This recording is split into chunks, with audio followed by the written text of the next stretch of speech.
This podcast is brought to you by PPIS, a non-profit organization committed to support women of all ages navigate their various roles in society, as well as nurturing their children and families. For more information, visit ppis.sg.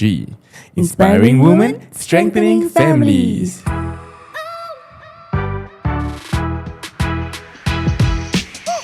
Hey, welcome back to another episode of Outside In with your host Yanto and Farah and Ustazah Hidayah. Your go-to source for honest conversations about relationships and marriage. So if you are ready, let's go. Let's go. Oh my God, mashallah. First of all, It's been a long time. Ustazah Hidayah is back. Yeah. Alhamdulillah. Nak wish Hari Raya pun dah habis Dah lepas. Tapi ada lagi satu Hari hari. Raya Betul, Hari Raya Haji. InsyaAllah. Selamat Raya. Mashallah. Okay, so of course, whenever we have Ustazah Hidayah here with us, that means we are going to read a very heavy story. Heavy. Another pillow talk segment, which this submission has been quite a while back. Yeah. But because we needed to make sure that we address it with the proper guests and proper pointers. Betul. Dia macam terlambat sikit lah. Yes. But I hope the person who sent this submission is still listening to our episodes lah. InsyaAllah. InsyaAllah. So here we are trying our best to address your concerns. Maybe kita give you a listening ear lah. Maybe and also Ustazah Hidayah is here. Perhaps a little bit of Islamic perspective. InsyaAllah. InsyaAllah. Main Tak main. Alright, so I think before that, Ustazah Ustazah Hidayah, how are you feeling past few weeks? Dah lama tak dengar Dah lama tak suaranya jumpa, di podcast ni kan? Kenapa dia Semua macam okay? gagap? Okay. Alhamdulillah. All's good. All's good. All's good, yes. Alhamdulillah. So, before we go into topic, when you read the topic kan, did it like give you a bit of fear ke apa ke? How did you feel when you read? first read this story? That's right. I think in the story they mentioned the word roller coaster. Roller I think coaster. bila baca pun rasa macam kita on a roller coaster journey. Betul. Yes, roller coaster journey. It's like I thought it was just one issue and then another issue and then another issue and then kita macam deep lah, very deep, very heavy. Very heavy, mashallah. So with that, the topic for today is a submission by someone by the name of Ira, bukan nama sebenar. The title is My Journey with Vaginismus and Marriage Struggles. Yes. Dear Outside In, thank you for giving people a platform to share stories that are often too difficult to say out loud. My husband wanted me to share my story to make me feel less alone. Writing this feels overwhelming, but I need to get it out. For myself and for anyone else who might be feeling as alone as I do. My name is Ira, and I'm living with vaginismus, a condition where my vaginal muscles involuntarily tighten, making penetrative sex impossible. From the beginning of my marriage, this has been a heartbreaking reality.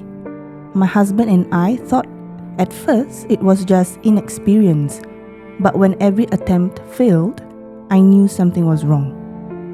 This condition has left me feeling broken in ways I can barely put into words. People often ask, when are you having kids? How can I even think about children when nothing can penetrate my body? I'm surrounded by friends and families who seem to have children within a year of marriage, and I watch their happiness while knowing they have no idea about the struggles I face. Each question feels like a knife to my chest, a reminder of what I can't do. I feel like I failed as a wife, unable to give my husband the intimacy he deserves or the children we dreamed of. Are you going to read the whole story first or? Okay, so this story is quite long, so we are going to separate it into a few parts lah. Yeah. Let's address whatever we have read so far. Yeah. Right? And also sorry korang, kalau korang dengar kat belakang tu, anak bulu kita. Yes. Anak, kamera bergegar, nak bergegar. Yeah, he's feeling very clingy, so we let him roam lah, because kesian dia meow-meow non-stop tadi. Yeah. Okay, so first of all, I feel like she is sharing something very, very personal. Yeah. She has to be in a very, very vulnerable spot to be able to open up this much. Yeah. Right. The fact that she actually consulted the husband, and then the husband said, why not you share this with someone? And then she chose to share it with us. MashaAllah. I feel that is something I feel we are very honored that she chose us to, talk about this topic and this struggle that she's facing. Ya Allah. I cannot. Wait. Hello. Okay. So my anak will be in the episode for a while. Okay, so first of all, I feel like this term vaginismus, right? I've never heard it until this submission. What about you, Ustazah? Have you had any knowledge prior to reading this submission? Okay, Alhamdulillah. I think first and foremost, thank you to Ira for submitting this story. I think like Farah mentioned, are very vulnerable. Yeah. And also giving us an insight to like what it's like going through this struggle. I think the term itself is very medical. Very medical. So medical. maybe not everyone is exposed to it, right? But I do think that it is a common struggle. Like this is not to plug any services, but typically every Sunday I answer questions from anonymous people. Yeah, so there's this platform called My Safe Space SG. So just something similar, tapi you get to chat with an asatizah lah. Yeah, and then because it's an anonymous platform, so people will be very honest about their experiences because they need some form of clarity. And typically these challenges do actually come up. Yeah, about these struggles with intimacy in a marriage lah. So I think I'd say macam 50-50. Macam not an expert in this aspect, but have been exposed to it one way or another. Tapi macam Ira kata vaginismus ni is the involuntary muscle tightening of the vagina lah. Every time they try to consummate the wedding and stuff. And to think of it, it's a very as a woman, of course you would only find out these kind of things after marriage, right? Macam Ira dengan husband, they also try to consummate the wedding and then they realize this problem. And then I would also imagine her feeling so lost and alone, not knowing who to reach out to. Maybe she feels like she's alone, right? But I think Ustazah Hidayah did some research from Sing Health. Right. Yes. Apparently it's more common than we think. Okay. But I think it's because it's not talked about a lot that people don't know that it is as common. It's an issue lah, basically. Yeah. So Ustazah kata ada primary and secondary. Interesting. So everything you can find insyaAllah in the Sing Health punya website.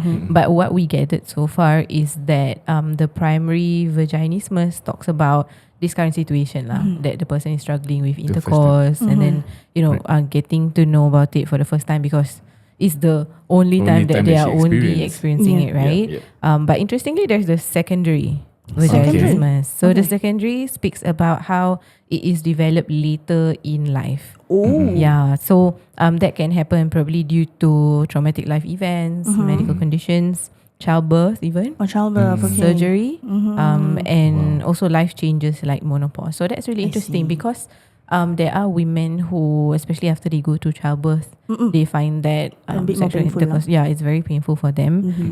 But if you read the whole thing, at the very bottom, wait, I'm scrolling. Okay, at the very bottom, it says that vaginismus is in fact treatable. It is uncomfortable, but there will be ways in which that a person can actually address it and overcome it lah. So I think this gives us some form of hope that something can still be done. But of course healing does take time. And sometimes we know there is a cure. We know that there's something I can do about it, but the struggle is in between lah, right? The process of going through that healing until things get better. I mean, in every we talk about even normal sickness pun takes time to heal. What more if it's something? I believe that this particular condition is something that is psychological, maybe. That because we're talking about especially the secondary vaginismus is based off traumatic experiences like pain and whatnot. So definitely I feel it could be related to something psychological. Yeah. Right? And I feel like I'm pretty sure maybe some of us have heard stories atau kita punya kawan-kawan punya experience. They tell us. I have one friend also who has been through something similar, but during that point I didn't know what it was. But now recalling back kan, cara dia cakap macam it's hard, it's painful for her. Then now I know macam maybe that is vaginismus, but herself and even myself wouldn't have known about it. This the name or the term of the condition lah. Have you ever heard about people around you? I have heard about it, and I feel that, like you said, I think it's more common than we thought it was. You know. So I'm really grateful that we have this episode. Yes. To like talk about it, and then like if the next time somebody buka YouTube, so like macam like Wah, struggling with this, then bam. This episode keluar, insyaAllah. Hopefully it's helpful. Inshallah. And also to talk about I want to talk about how it potentially can affect a marriage. This kind of medical condition or this kind of challenge, right? Yeah. How would you, kalau you were in the husband's position, Right. and your wife has vaginismus, Yeah. right? How do you think it would I affect? think firstly I would, if let's say we do not know as a husband, if I do not know that there's such a condition, I would probably feel that you are afraid. Because we have heard of certain stories that they say the first time is always painful and things like that. So naturally, as a husband, I would try to like coax you to make you feel better and things like that. But if generally after months or maybe even years or something, if let's say I am not able to be physically intimate with my wife, it would actually, I feel that it could affect the way I am apa nama dia, in terms of my physical attraction. Oh, really? Because tak dapat intimate kan. So Your needs lah. yeah, the needs has not been met in a sense. So and if I do not know that there is such a condition, I probably be like, hey, you susah ke nak just to faham. Yeah. I don't know how to And say it's hard to empathize lah, because macam you don't even know that exists in the first place. Yeah, Exactly. And then like macam, what's going on, right? yeah, it's like, am I too harsh on you that you don't even want to make love with me? Yeah. And then also, like just now we got the point of view of one husband, right? One husband. That might be how the husband feels.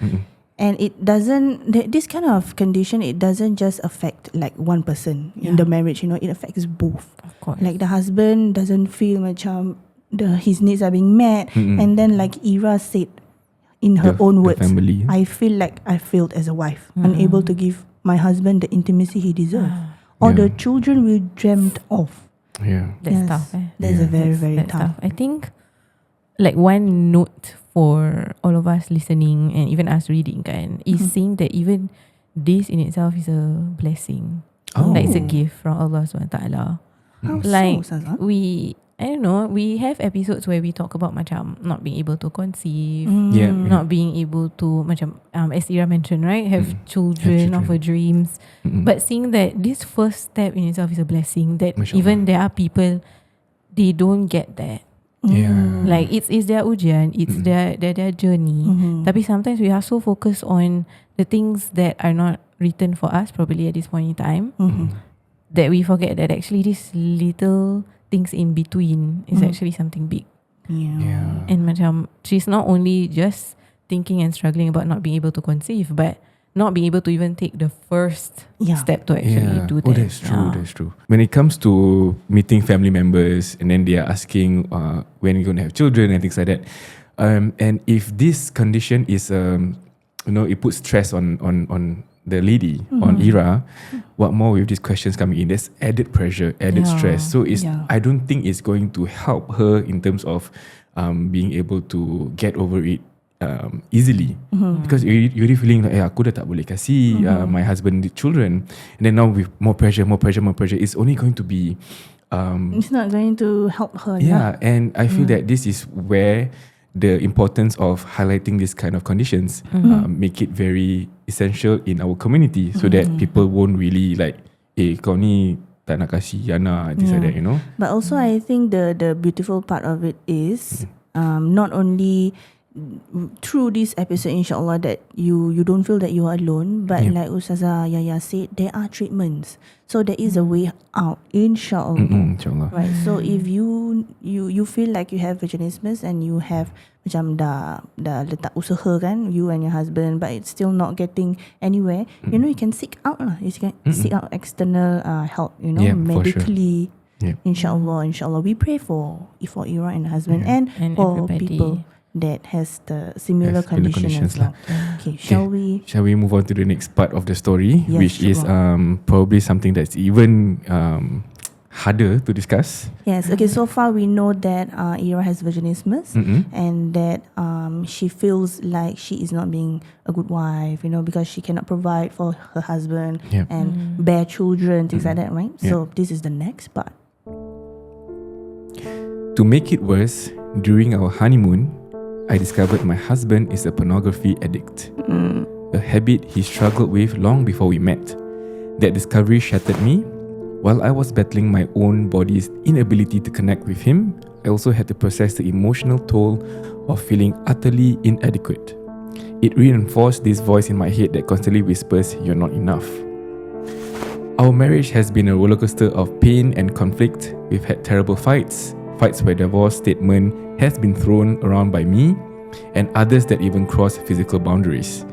I'll admit that sometimes I'm the one who lashes out, especially when I feel overwhelmed. Stress has always been hard for me to handle, whether it's from my demanding job or the weight of this condition. But despite everything, my husband has stayed. He could have left me, but he didn't. He didn't say anything to divorce me, even when it hasn't been easy. He stayed, and I'm grateful for that. Still, the fear lingers. If he ever leaves me, who would want to be with me? I can't stop wondering if anyone else could love someone who struggles with intimacy, who feels broken, and who can't even handle the stress of day-to-day life. It's a terrifying thought, and it only adds to the loneliness I already feel. I've never shared this with anyone, no friends, no family, no one outside my marriage. The shame, the stigma, and the fear of judgment keep me silent. My husband is the only person who knows, and while he's been supportive, this burden feels impossibly heavy. Ooh, okay. Very deep. Oh my gosh. It's like macam from what I've read, dia macam the husband has a pornography addiction, but at the same time, the husband is the only one who has been supporting her. So macam if I am the wife kan, I feel macam hurt that you know, hurt that I cannot provide you to the point that you had to seek like something else to fulfill your needs.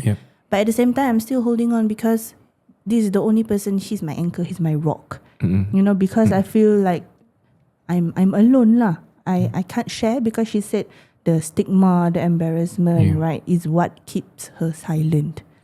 So just now also the question of how this condition can affect a marriage, right? Like we see even the word divorce has been thrown.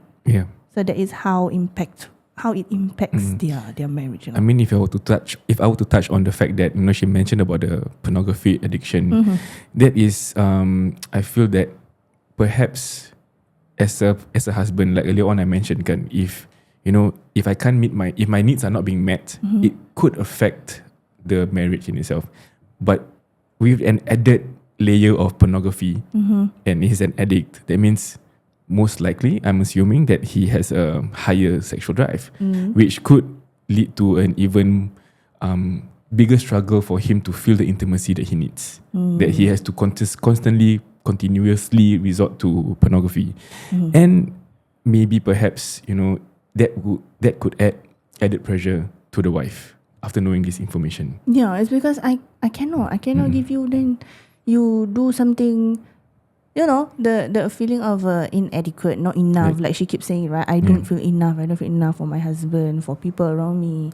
I don't feel enough. I cannot give him a child. I cannot fulfill his needs. It affects you in that way, emotionally. Ustazah, what are your thoughts, Ustazah? There's a lot, guys. Yes, there's a lot going on. Ya Allah.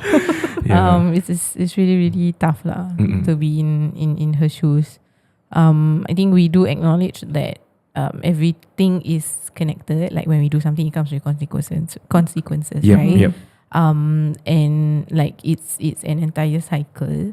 But at the same time, we can also acknowledge that they are, I'm not saying that they are not connected, but they are two separate things that they can address. I think it's easy to, like, when you're going through something difficult, and then especially when you feel that the struggle is coming from you, and then you see other things coming up, and it's easy to like blame ourselves for everything that's happening. And I do want to touch on the part where she mentions about addiction kan. Addiction is not like, oh, nari I tengok then besok I dah addicted, right? It is developed over time. Definitely. So can she also consider that probably maybe this whole thing is a factor, but she is not the cause behind this. And I think it's really easy to blame ourselves when that happens lah. And especially when it comes to watching pornography and things in which that is really not permissible lah kan in Islam.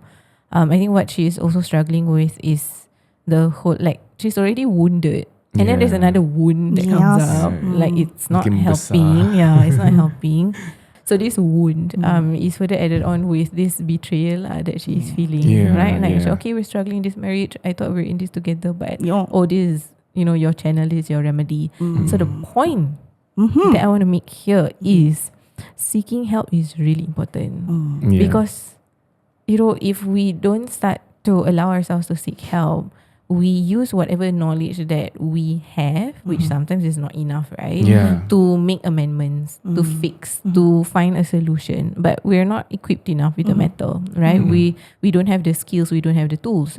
So we end up resorting in other things that we think can mediate or help the situation. But in other words, it is causing more pain than more good lah. So I don't know, it could be that the POV of the man or the husband is that, okay, while I might not be able to fulfill my needs from this aspect, then probably can it be fulfilled through this channel? And again, it comes with knowledge lah, right? If we know that it is going to hurt more parties, if we know that it is not going to be a good solution, but if we don't know that is the case, right? Then we will pursue those paths. And seeking help is really important because it helps us to be clearer in terms of what we can do moving forward. And seeking help does not mean that I have failed in the marriage, but it's like I don't want to give up on this marriage, and I want to do something about it lah. Definitely, because in everything pun, this help is, as much as we have mentioned it before in our previous episodes,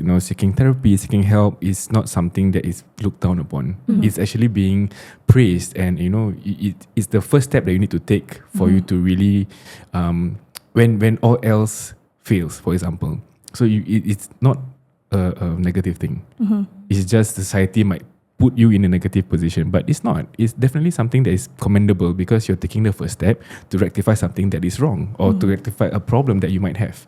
So we really need to take that step. Maybe I want to ask Ustazah, in terms of macam Islamic, right? Islamic punya perspective, how would you advise? I think it's good that we already have that prior knowledge. Okay, when we go in a marriage, there is a certain nafkah or certain needs that we need to fulfill, kan? Be it from the monetary perspective, or like giving a shelter, giving clothing. But as a human, we also have our own like desires that we need to also attend to, and which is why there's a marriage, so that we can attend to it in the best manner, insyaAllah. But of course, I think we also have that prior knowledge that if we are not fulfilling all of those, then meaning we are not giving the right of the husband or the right of the wife, and then it can also affect the status of the marriage itself. But actually that is in the case where you choose to not fulfill it. So you have the capacity to give a home, but you're not giving a home. You have the capacity to actually provide for the family, but you are not providing. So it's what is within your capacity, but you are not doing it because you don't want to. Maybe we can come up with 1,001 excuses lah, macam kerja tak bagus, ni tak bagus, tu tak bagus. But at the end of the day, there will always be something that you can do about it, right? But of course, in the case of Ira, it's not that she does not want. We see that clearly. She wants. She wants, but she just she is not able to do that. So addressing that is to seek help lah. Right? So in seeking help, that is the route that you are taking to still want to fulfill that particular nafkah lah. I think maybe from the perspective of wives, for both of you, I want to ask, what would you expect from the husband if, let's say, you were in her shoes, like to really, make you feel less of being not enough? Because currently I feel that she said her husband is a support, right? But what else can we do as a husband to really make you feel better in your condition? Maybe not necessarily in terms of vaginismus, but more towards appreciation, self-worth and all that. Because I know that sometimes you like to blame, we tend to blame ourselves. So as a wife, what would you expect your husband to do to make you feel better about it? What do I expect? I feel like it's a very tough position to be in. Because macam Ustazah Hidayah said, it's not that I don't want to give, like fulfill your needs, but I cannot. At the same time, knowing that information, knowing that knowledge, right? I feel like, this is just my personal opinion, I personally feel like I cannot ask much of you. Okay. Because I am not fulfilling my role. Right. And it's like it's being stuck in that rut. Macam I want more support from you, but I feel like I don't deserve it because I don't give you enough. I ask you to stop, tapi what can I do? What can I do? Exactly. It's a vicious cycle. And then like, I hope you don't leave me, but then if you leave me, like, is it really better for you? Is it better for you? It's tough being a woman. Just putting it out there, guys. It's really tough being a woman. It's like stuck in this cycle of like, is it okay? I don't know. I know that kind of thing. So it's like, hard to ask. You dah stuck in that first cycle, and then suddenly then there's this new information coming up for you, and then you're like further stuck in the cycle. It's really tough. I just want to put it out there that while maybe some people might view when we talk about this particular addiction, right, and then we feel like is my own deeds my own sins, like it's between me and God. It doesn't affect other people. It doesn't trouble other people. I want the world to know that it will affect if in this case, it is the wife lah. You will put her in a cycle of constantly thinking, constantly doubting herself. She will try her best to do whatever it takes to be able to bring back her husband from that deep hole of addiction. Tapi it's gonna hurt her and affect her for the long term lah. And it's really tough when a person is struggling with their self-worth. Like I think earlier Yanto was saying about added stress kan. And it's not just stress on the mind. Like when we take a look at the cycle of a woman cycle, it can also be affected due to stress, right? Like the moment so aku repeat the moment really feeling it like the moment she stressed aja, terus her menstruation dah all over the place, the hormones go all over the place. So now she is already struggling with one thing, and then you add on another thing. And I think this is where like Farah mentioned kan, kita concerned about not being able to fulfill our role as a wife. Tapi it doesn't mean the husband is given a golden ticket to not fulfill his duties as husband, his roles and his responsibilities. Like at the end of the day, I still have the responsibility, you are the responsibility, both need to fulfill their responsibility. Even if on the flip side, maybe the husband yang cannot provide, maybe there are some masculine issues, right? Then it's the same thing. If the husband tak boleh provide, but I still have that role, I still have that duty to fulfill, and we have to be really clear about it lah. Wow. Oh, that's a very eye-opening thing for me, because like I think based on that previous one of the previous episodes that we had with Farhan and Nurul, where we talked about the high sex drive, because the husband didn't get his needs met, he doesn't perform as a husband. Which is what clearly Ustazah Hidayah has mentioned, that it doesn't give you the golden ticket to be and toot. Also, I saw somewhere, I think on TikTok or something, it's very apt for this episode because it was talking about addiction. And I feel like I'm just paraphrasing, but I think it was an ustad. The ustad said something like addiction ni, most of the time the root cause is from nafs. nafsu. Your desires. Your desire, right? Yep. And if you are in a community where your nafs ni, maybe it might be weird lah. Maybe macam yang our episode yang macam diaper tu. If the community he is in feels like that is macam weird or wrong, right? You will sendiri macam also rasa macam maybe this is Not right. Not right lah. There's something on you. Bulu kucing. That's why it's tickling my nose just now. But if you are in a community that enables that behavior, right, and then you akan makin terjebak dalam that addiction. Faham? So hopefully macam susah juga as a wife macam, and like I said just now lah, like I want to stop, I don't want to enable, but at the same time I cannot give. Then how? You know, it's a very tough position. That's what I want to say.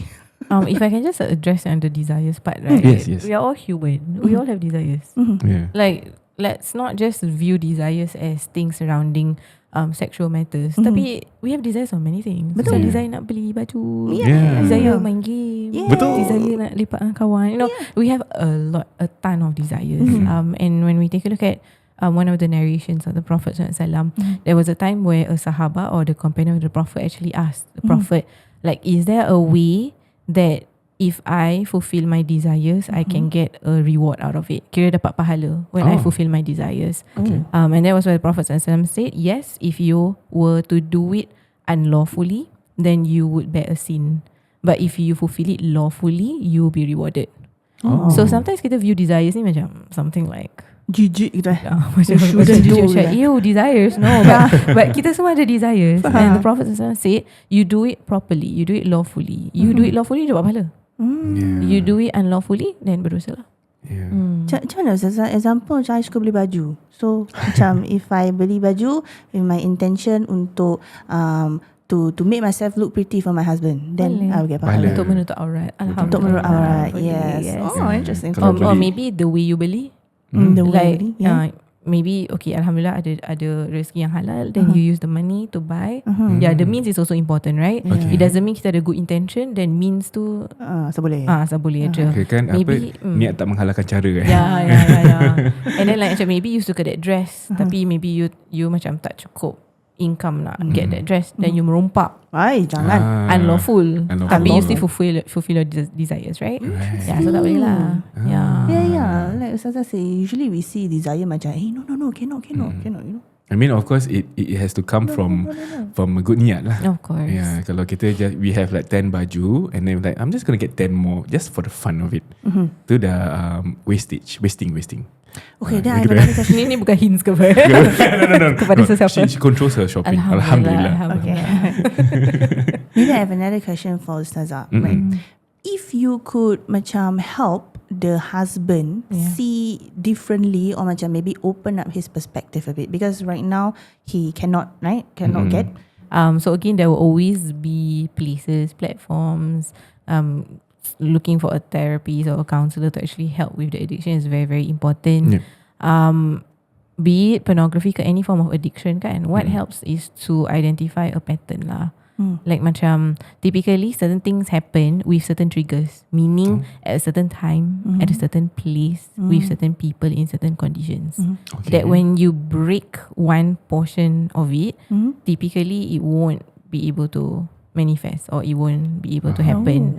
So when you go through macam counselling or therapy, they will help you to identify that. Macam okay, typically when do you watch it? Typically what was happening to you when this happens? So they try to identify what happens before the deed is done, so that you can make certain changes so that the deed won't happen. So that the deed won't happen. But itu macam more to like intervention lah, right? But of course, if we take a look at macam religious perspective, as we have highlighted lah, right? It is something that is wrong, right? It is something that is really, really berdosa.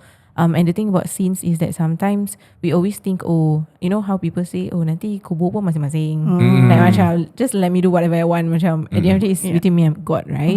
But sometimes we don't see that the sins that we do, the after effects can actually go to the people around us. Right. Yeah, or the people that we love lah, in ways that we cannot imagine. So it is to be aware that when I interact with pahala, good deeds, it's going to bring goodness to the people around me as well. Sure. If I interact with scenes, then it will also affect the people around me. And I think in terms of macam intimacy kan, I think this is where seeking knowledge is really, really important, because intimacy is not just about sexual matters or intercourse, right? There's this whole thing called emotional intimacy. True. Yeah, it is to be able to understand, right, our partners better, how we are able to include more mercy in our marriage. And when we take a look at the examples of the Prophet sallallahu alaihi wasallam, of course, sexual intercourse would be part of the topics, but there are many ways how the Prophet ﷺ would interact with his wives, how there would be practices of hugging, kissing, Rasulullah racing with his wife, lari, main, right? So there are many ways to go about the intimacy while we, move towards that healing or that solution lah. Right. Amazing. So this other forms of intimacy it can be like the scaffold to her path towards freedom from this condition. Because if let's say if I were to imagine she's going through therapy for this, and then if there is no support, she's probably gonna travel or rather sail a stormy sea in a kayak. Kayak. Yes.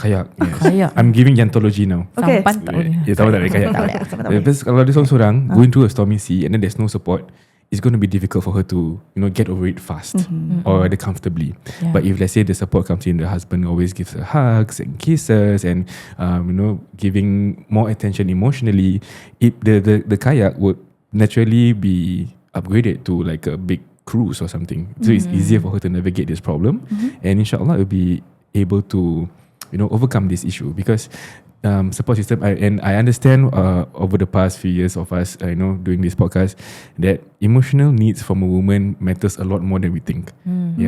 It's the key to unlocking a lot more love and a lot more intimacy, a lot more affection. Yes. The graduate. Alhamdulillah, amin. Yeah, because like I said, for men pula, we are simple creatures, kan? So but of course, yes, we have emotional needs as well. Of course. It's not personally, I feel it's not as major as compared to our counterparts, our opposite gender. Okay. So it's very important for us men to understand that when your wife is going through something that is emotionally heavy on her like this, the support comes not just from physical intimacy, but definitely straight to the heart, straight to the mind. The emotional understanding is very, very, very important. Yes, that's all I have to say from I think again, I will always offer seeking knowledge. That is really, really important. Perhaps navigating like healing throughout this process yang Ira tengah go through, right? Maybe it is important to also maybe reach out to like doctors or medical practitioners or people who are expert in intercourse, for example, and then learn about some other things that you can still do intimately, physically, while you are not able to do the typical intercourse, for example. Because I think there will always be something that we can do. Cuma with knowledge, you will also understand, okay, is this allowed in Islam or is this not allowed in Islam? And there will always be something that you can do while waiting for the healing to happen lah, insyaAllah. So okay, like Ustazah Hidayah said just now, right, to seek help and to gain more knowledge and to get more tools to help you in your healing journey, right? This is the last part lah, the last part of Ira's submission. Okay, recently I've started seeing a doctor to heal from vaginismus. It's a long and emotional road, but I'm trying. That's why I'm sharing my story here, because I know I'm not alone. I know there are others out there who might be struggling with vaginismus, I'm so sorry, or with feeling inadequate, or with carrying burdens too heavy to bear. I know others might be surrounded by people who have everything they long for and feel the same pain I do. It's hard to admit to the world that you are incapable of having penetrative sex. To anyone listening, if you've ever felt broken, ashamed, or like you're not enough, please know this. You are not alone. You're not defined by your struggles, and you're more than the pain you carry. Thank you, Outside In, for giving me the space to share my story. I hope it reaches someone who needs to hear it and remind them that even in the hardest moments, they're not alone. Sincerely, Ira. InsyaAllah. Thank you so much, Ira. I feel so touched. I feel so touched because I don't know. I feel like macam at the start of the episode, right, Ustazah Hidayah said maybe someone who is struggling with vaginismus and then they have no way out, they feel alone, and they go onto YouTube and search vaginismus, and then our episode come up. InsyaAllah. And insyaAllah, if our episode can help them, insyaAllah, I feel like I've done my part lah. One We have done one way or another, right? InsyaAllah. But alhamdulillah, she has been getting treatment, which is what we've been saying in the whole episode. You know, finding therapy, seeking help. And then she mentioned seeing a doctor. So she's a professional, not just macam bro, macam mana bro? Salah, sis. It's always important to seek from someone that is of higher knowledge in order for you to learn something. Kalau let's say you ask me and then I don't know anything about it, we're just going to know the same things from Google. So it's always good to seek knowledge lah, like what Ustazah Hidayah has mentioned earlier on.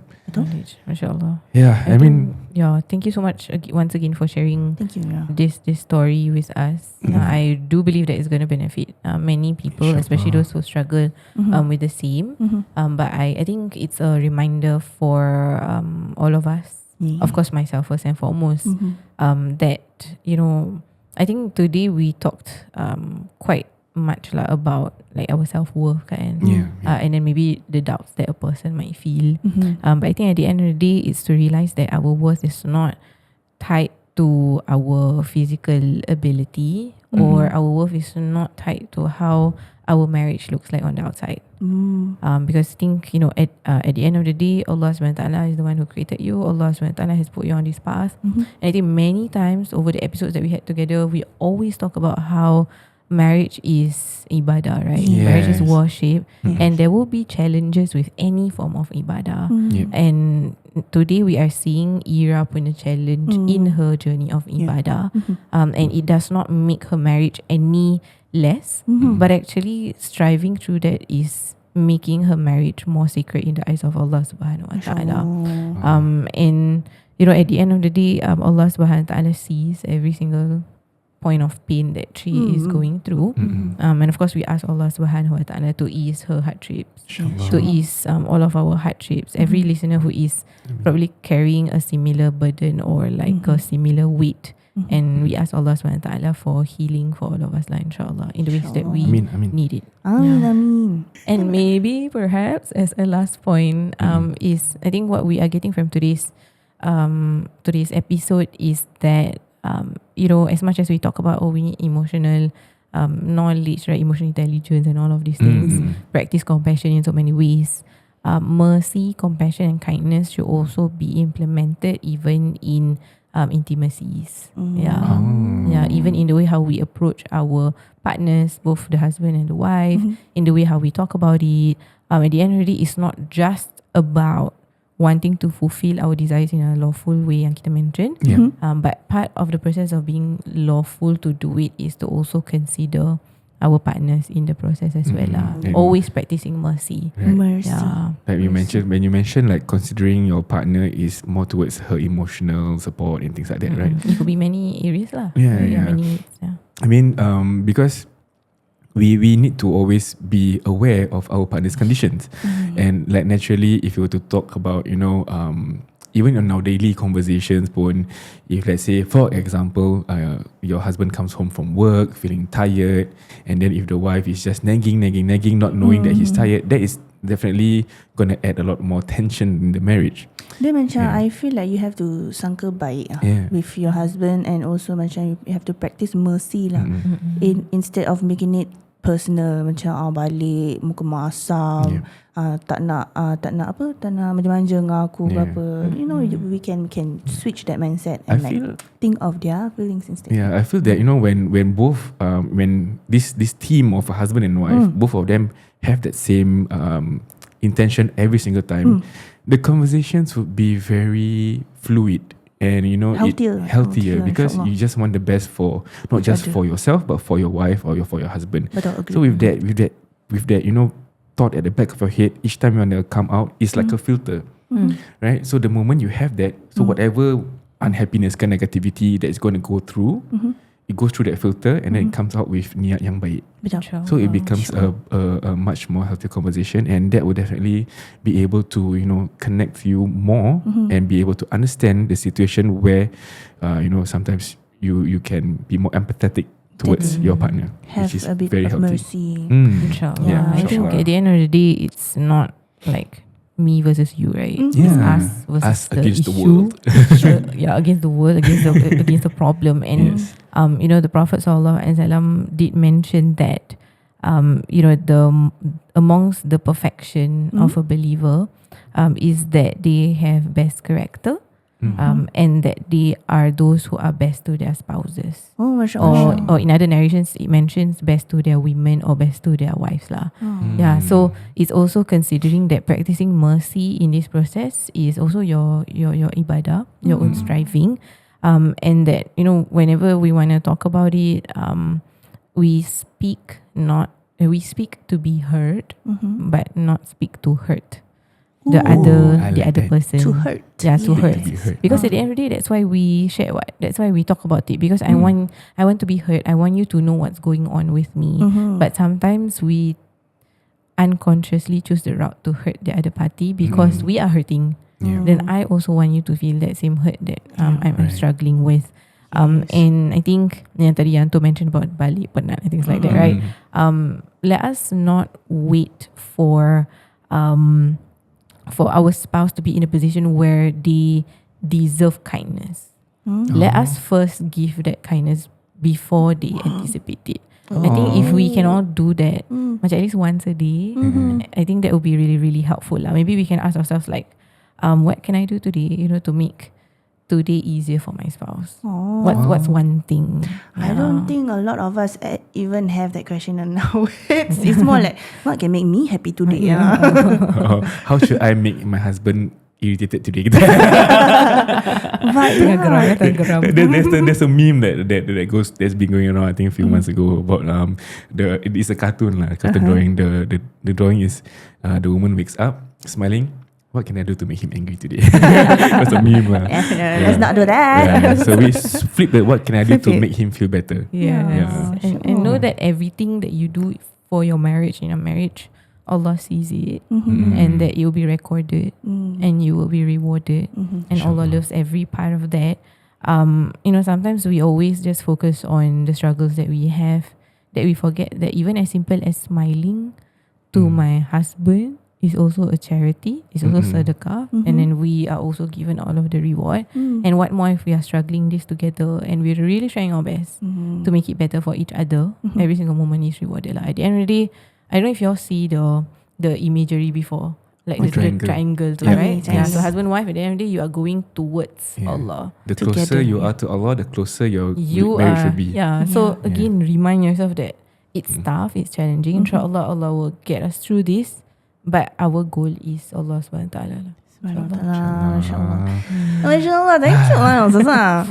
Always ending so many. Panjang kita yang ending, But no, it's very much needed for us. Maybe it's a reminder for myself also. Yeah, me too. And Me for too. reminder to self lah. Reminder to self. But thank you once again, Ira, for submitting this. You are right. You are not alone, and I'm pretty sure you are doing a very good deed by sharing and being this vulnerable, so that other people feel like they're not alone as well. I mean, like we mentioned earlier also, it could not just be about vaginismus, but it's more towards the communication, the seeking of help if you're facing a problem. All this is, it comes out from your story that you shared, Ira. So it's definitely going to be helpful to, insyaAllah, to everyone that listens to this episode. Thank you so much. Thank you so much.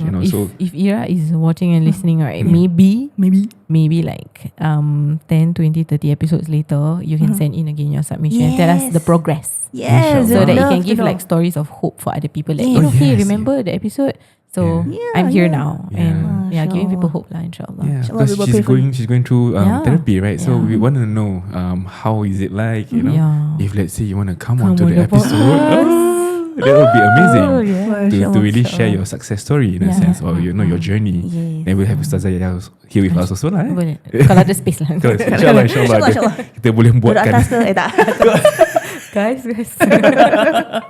So InsyaAllah. thank you Ustazah also for Alhamdulillah. coming onto this episode. It is a very tough punya topic to discuss, but we always love Ustazah punya reflections Yes. and insights. And Masya Allah, tabarakallah. Yeah, and kalau siapa yang belum, those who have yet to follow Ustazah Hidayah on her socials, please do. It's Nur Hidayah As on all social platforms. InsyaAllah. Yeah, so you can see, she also posts contents on reflections and whatnot. So And also macam Ustazah cakap tadi, if you would like to curhat, anonymously, and you would Get religious advice lah. religious advice, you can go to apa Ustazah? mysafespace.sg. It's free. You can join anonymously, and you can book the sessions lah. And not only me lah, ada lagi banyak asatizah. So just ikut expertise and then you're on your way. Sure. And then, but then if you want to, empower yourself, feel better about yourself as a woman, and as a family, you can always head on over to ppis.sg. Yeah, so basically, there are a lot of services that they offer, relationship counseling, therapy, and whatnot. Yeah, like we talked about seeking help, when you need it the most. This is one of the avenues that you can Seek professional help. seek professional help from lah. InsyaAllah. InsyaAllah. They have helped many people, many families. So if you are, you're looking for some, go to ppis.sg. It's inspiring women, Strengthening families.